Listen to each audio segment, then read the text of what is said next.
This is a pretty tough day.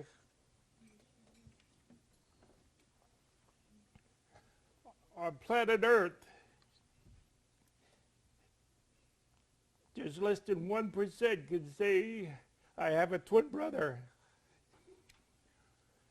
When we were born, I weighed 2.5 pounds. He weighed 7.5. So, being from a great Catholic home, like the priest came in, it was like God. They baptized me. My baptismal certificate is Joseph Eugene. It was for happy death.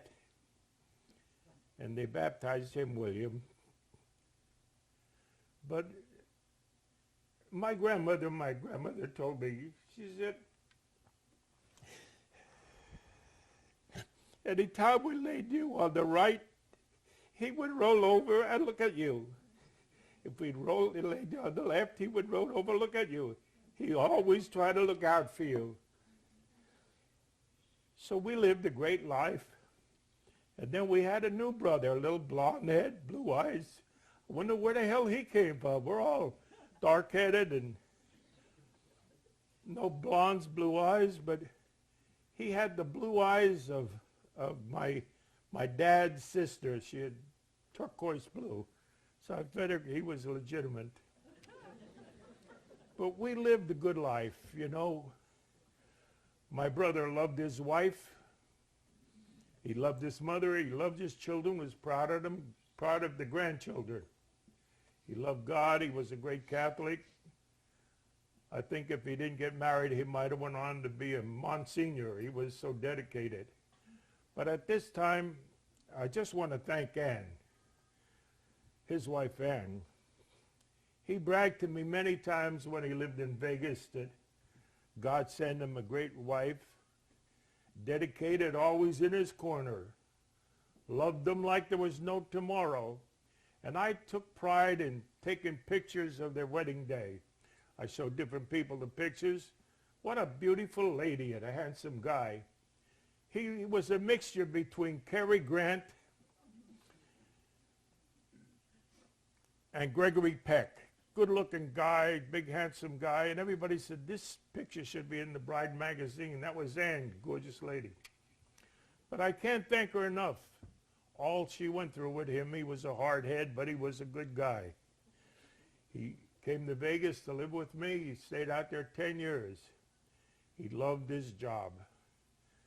He couldn't believe he was getting paid to go to work, meeting with all the people. All his friends would come out to see him.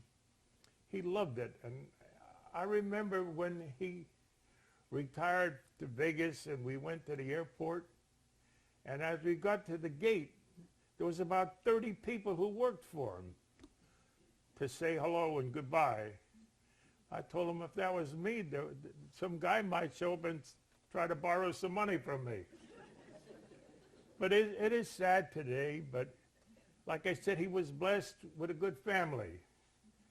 Billy would get him on the phone, and he could remember stuff that happened years ago, but he couldn't remember what he had for breakfast. And I told him about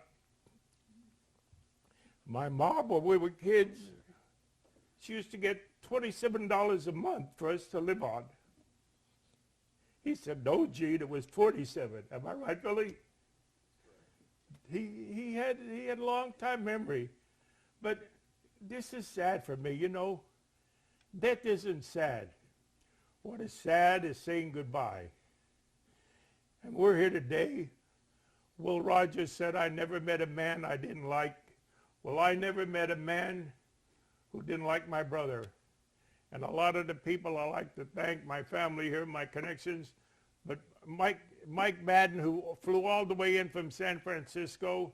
His dad was the famous John Madden. And sitting there with him, I was just thinking, boy, my brother missed the boat. He would love to sit here and talk football to you. When I was in Vegas, we meet a lot of people. And one time, I introduced him to Coach Johnson, the coach of the Cowboys. And he put out his hand to shake my brother's hand. He wouldn't shake hands. I said, Billy, what's wrong? He said, he beat Notre Dame. Coach Johnson said, I wish I had players that was that dedicated. But I just want to thank everybody for coming here. Like I say, it's a sad day, and it's a day we all got to go through. You know, the angel of death knocks on all our doors. And Grantland Wright said, when the great scorer comes to mark against your name, he marks not the win and loss, but the way you played the game. But Ann, from the bottom of my heart, I can't thank you enough for taking care of him. You were there. The son was there, Annie was there. He loved you guys, the grandkids, and the dog. So God bless everybody, and thank you.